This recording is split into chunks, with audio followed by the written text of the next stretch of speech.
Hey, what's up? Dave with Brazos Valley Strength. And today we're going to be talking about fatigue, readiness, autonomy, and a whole lot of psychological things that I think that we can really leverage to improve our training on a day-to-day basis and especially create better training in the long term and really just make predictable progress in the gym.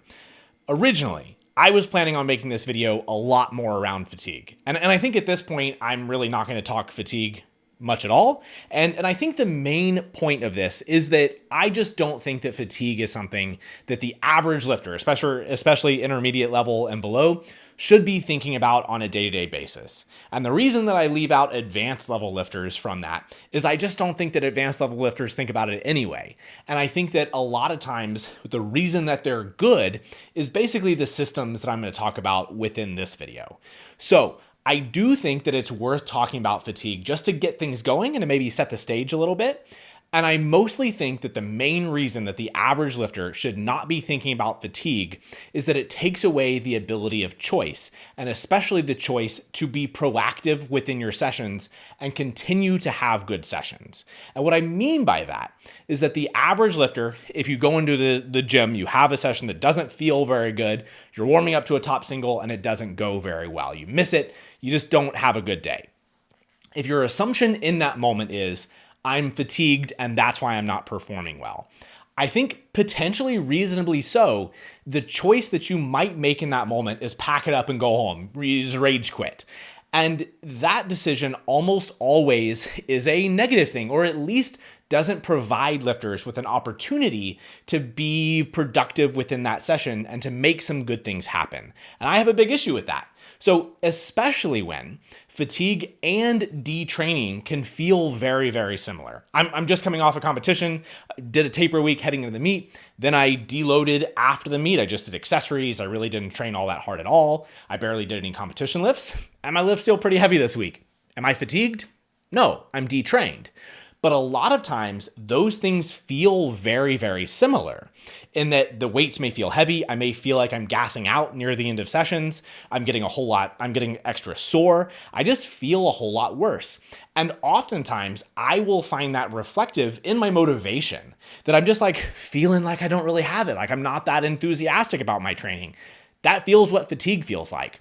And so I think that if the decision very often is for lifters to react to fatigue, they say, oh, I'm not having a good day. It has to be fatigue. I didn't sleep well last night. I'm fatigued. I have life stress, whatever. I'm fatigued. I'm having a bad session. I'm just going to pack it up and go home.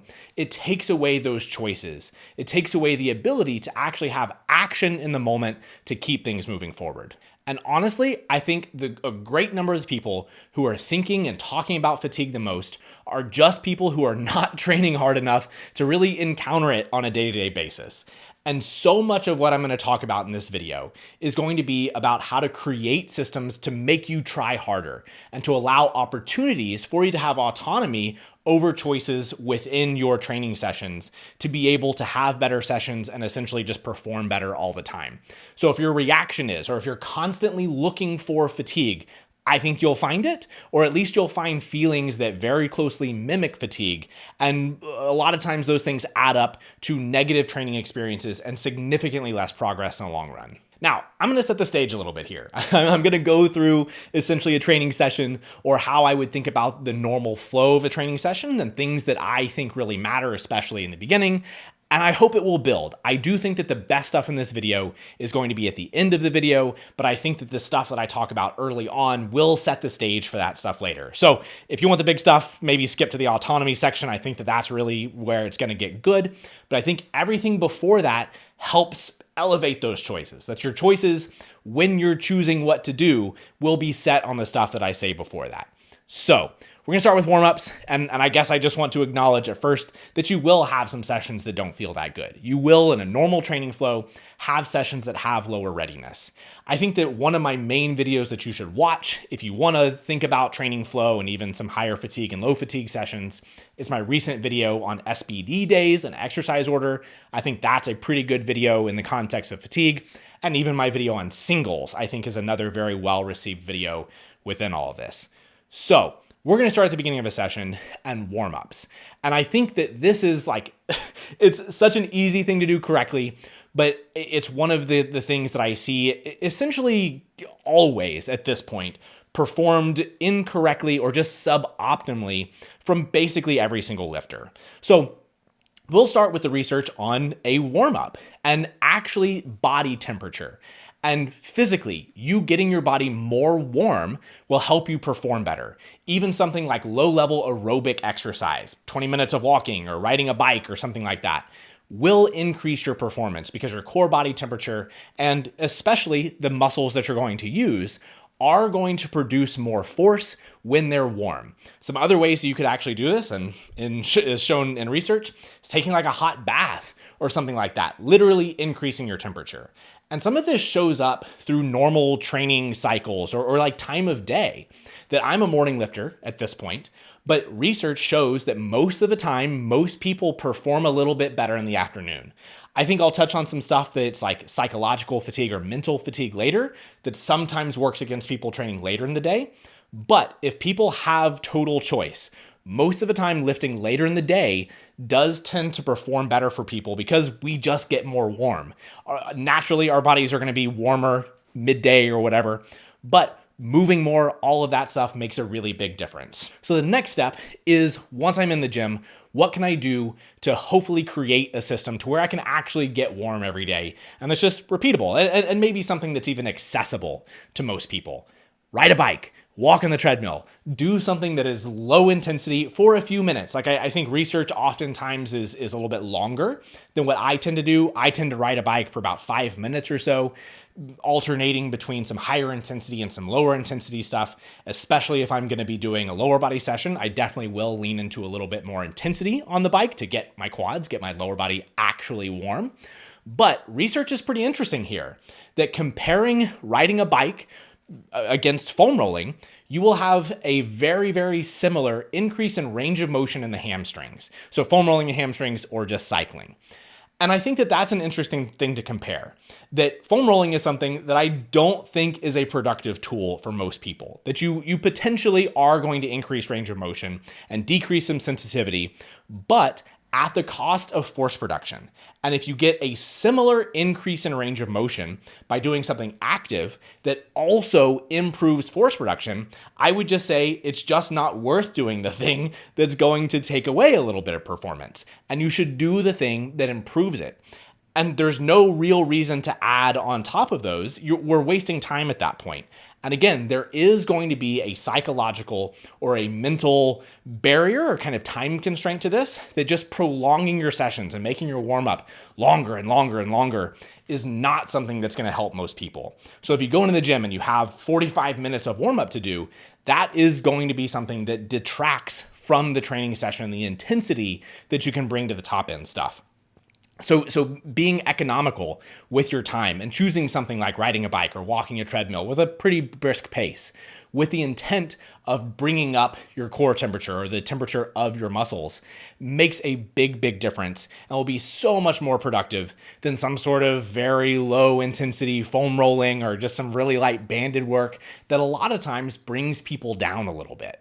And then the next step is start moving, start training those muscles. If you're doing squats, body weight squats, split squats, things that are able for you to move with a high amount of force. So moving rapidly, actually trying to train those muscles to start activating a lot of those things. And research shows that even with very light loads, like plyometrics is an example, that we can increase our voluntary activation of our muscles by moving at higher velocities. And that will increase your strength even when you're performing a 1-rep max. So that's such an easy thing for you to do, is just start moving faster. Doing push-ups is like the main thing that I do for my upper body warm-up. So I'll start off with a little bit of a tempo to allow myself to get a little bit warm and feel a little bit more loose. And then I start trying to be a whole lot more ballistic, and then take those warm-ups a few times and keep trying to press them harder and harder. And those things will have you much more prepared and able to produce force at a much better level than you foam rolling or doing light level stuff, especially if those things are not getting you elevated mentally and having you invest in the session and really turning on. And beyond that, mental fatigue is huge here. So phones, I know I'm getting older at this point, and to some degree, this is old man yelling at the clouds kind of stuff.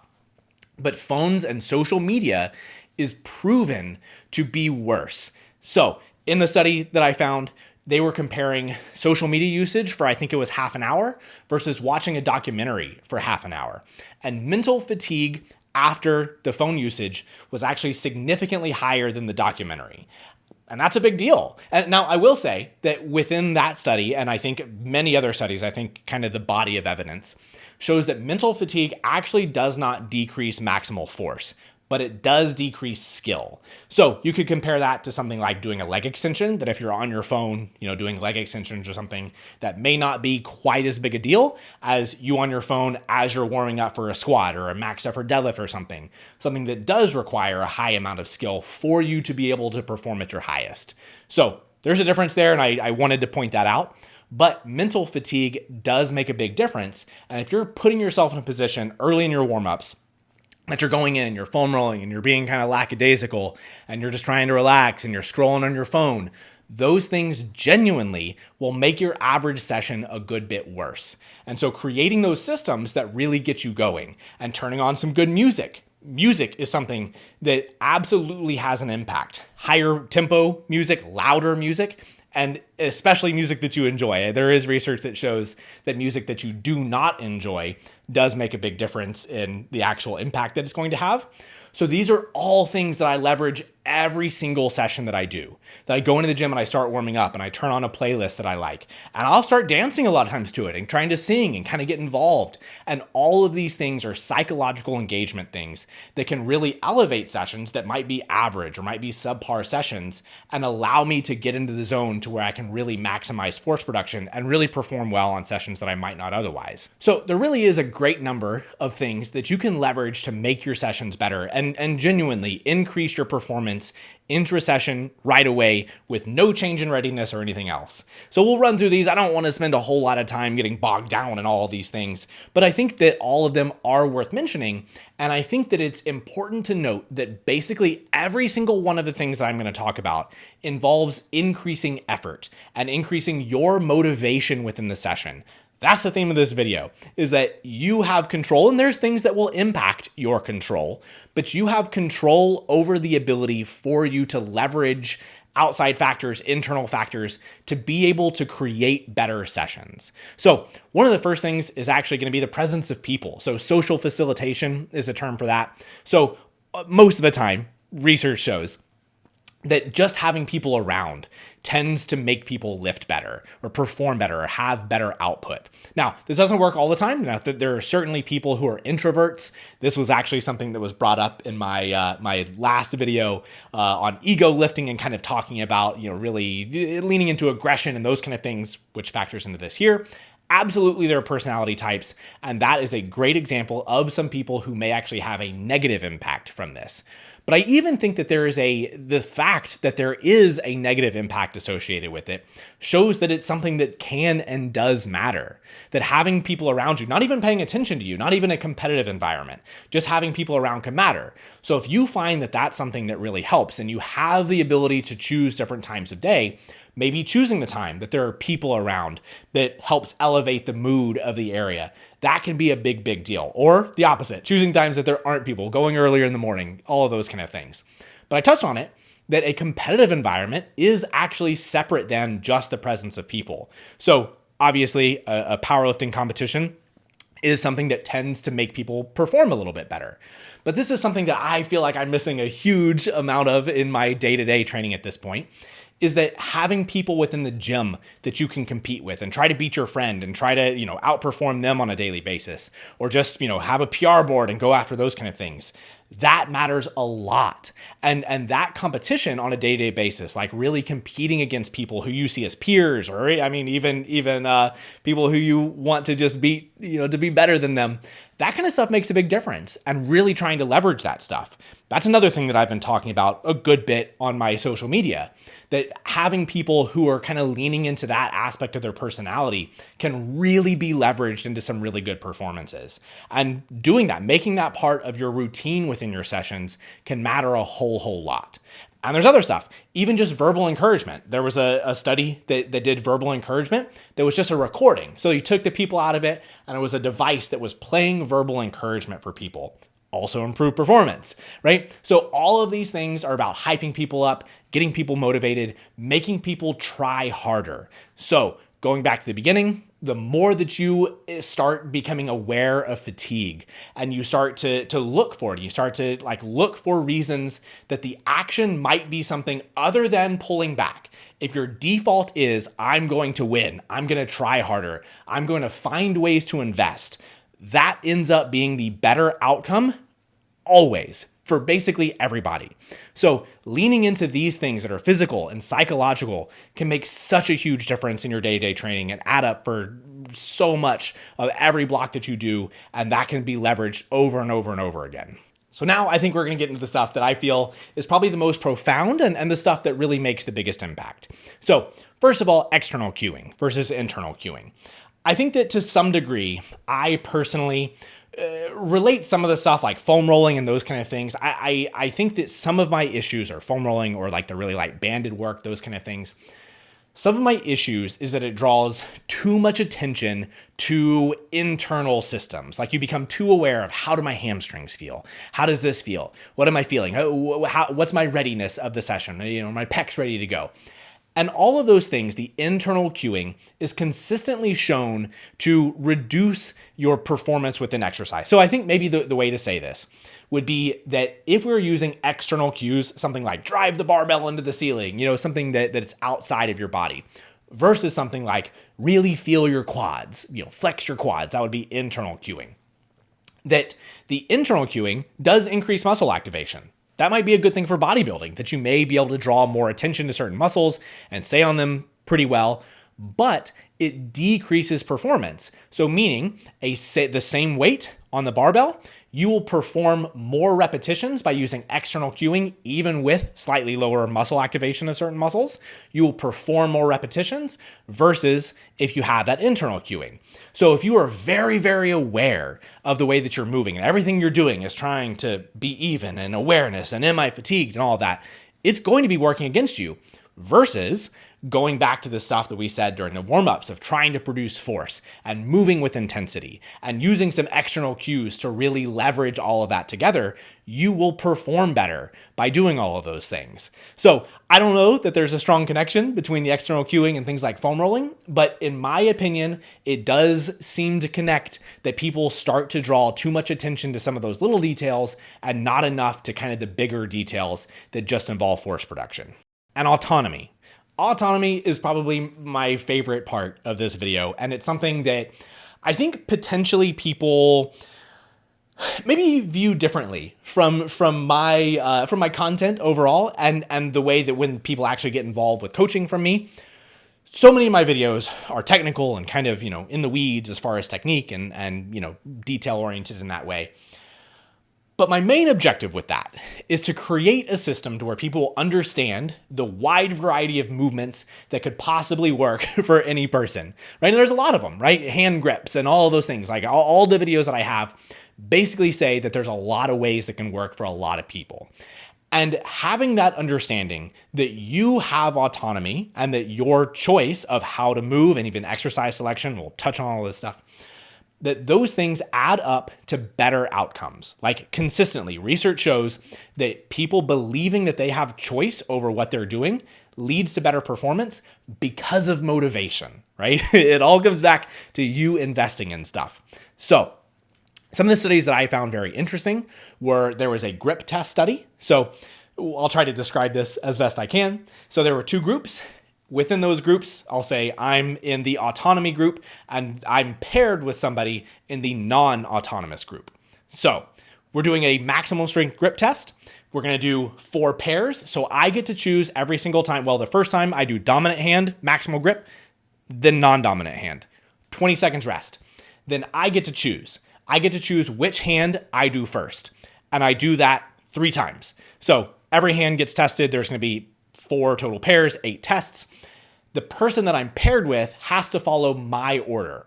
So in the autonomous group, everyone gets to choose their order of grip test. In the non-autonomous group, they're following the order that somebody else has chosen for them. In the autonomous group, that group basically lost no strength. So in those tests, they were able to maintain their output. In the non-autonomous group, they lost a good bit of strength. It was statistically significant. So that's a very, very interesting thing, that there was no differences in timing, that me and the other person who I'm paired with have the exact same order. So if I ended with non-dominant hand and then did it again, so did they. So that's compared. And I performed better than the other person because I had the perception that I get to choose, and I was able to invest in that more. Another really interesting one that combines the autonomy and external focus or external cueing was throwing a ball at a target with your non-dominant hand. So there were 4 groups in this one. The control group was just them throwing the ball at the target, right? And scoring with how close they got.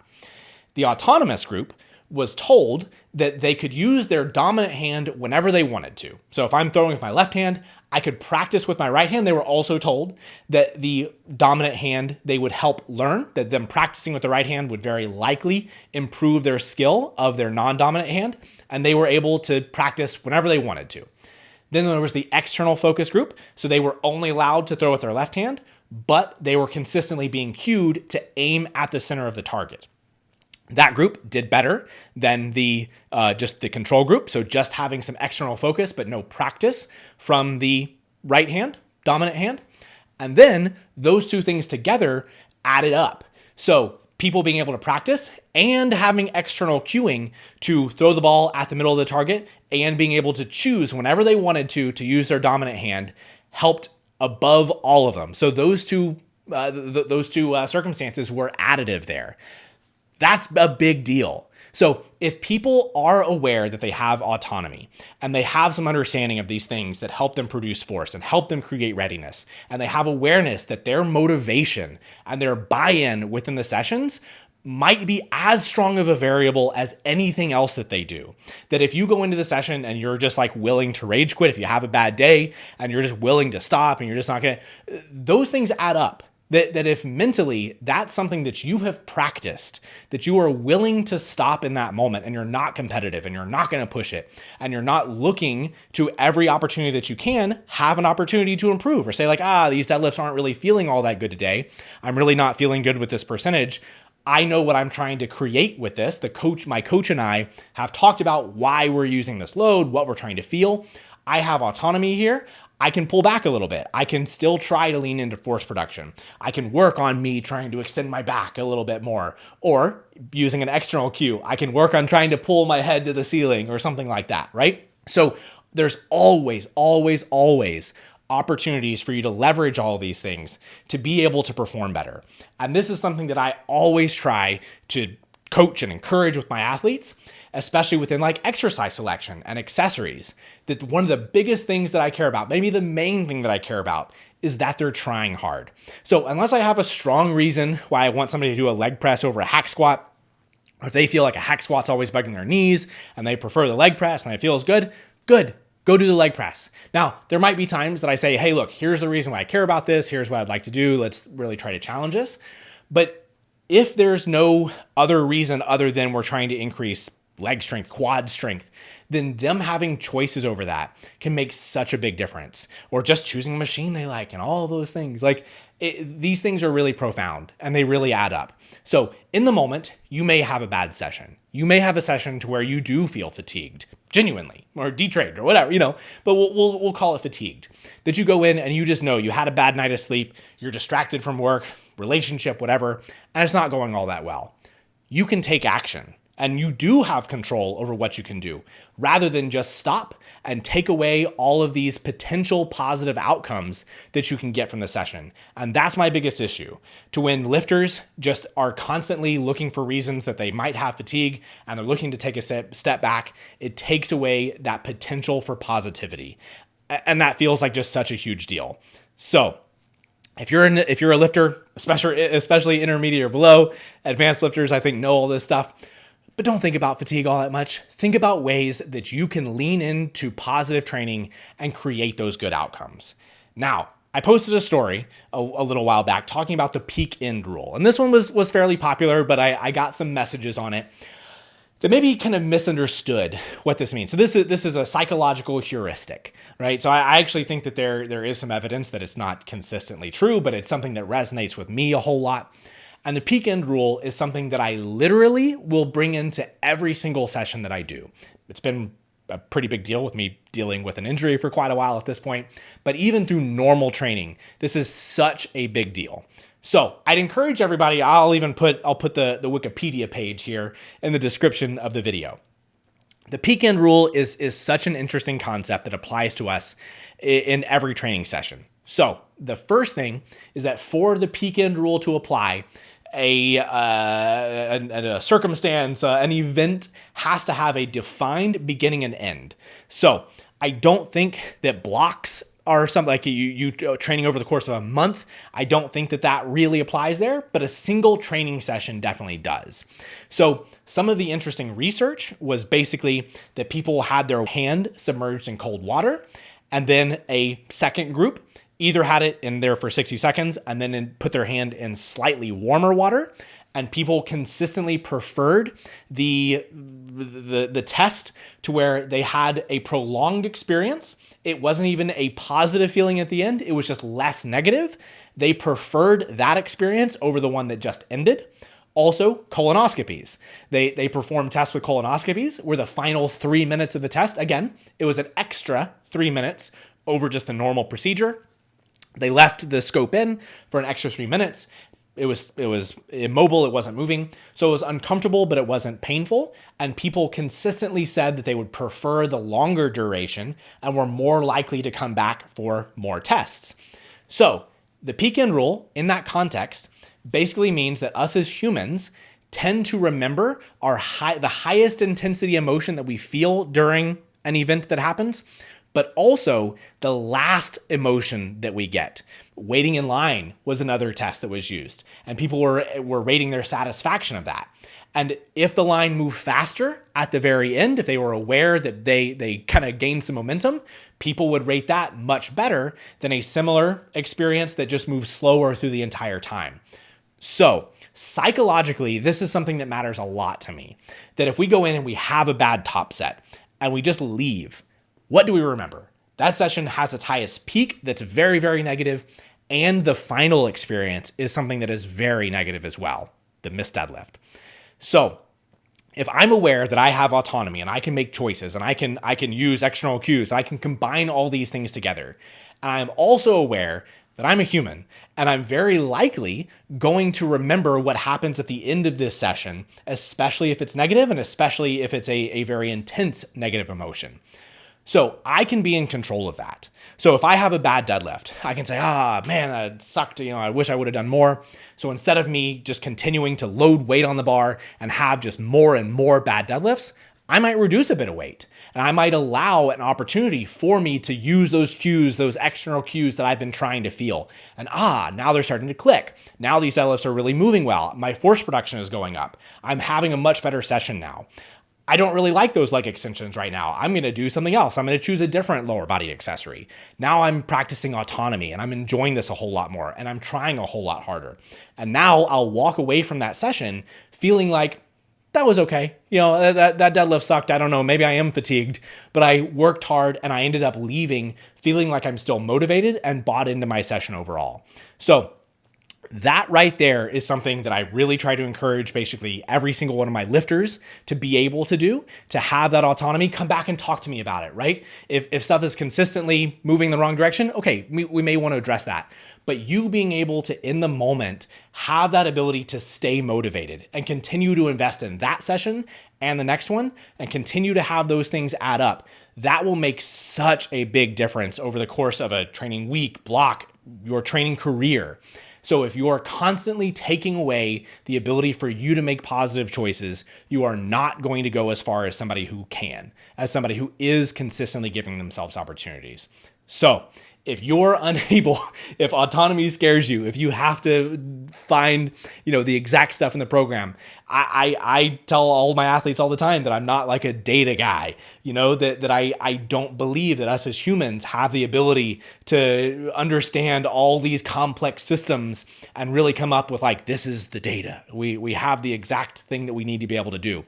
because there is so much evidence that humans are more dynamic than that. And on a day-to-day basis, you being able to operate within that dynamic system and kind of believe in yourself will make a much bigger difference than feeling like there's a rigid set of rules and you looking for negativity. So if you did like this video, give me a thumbs up, subscribe to the channel. We'll see you next time.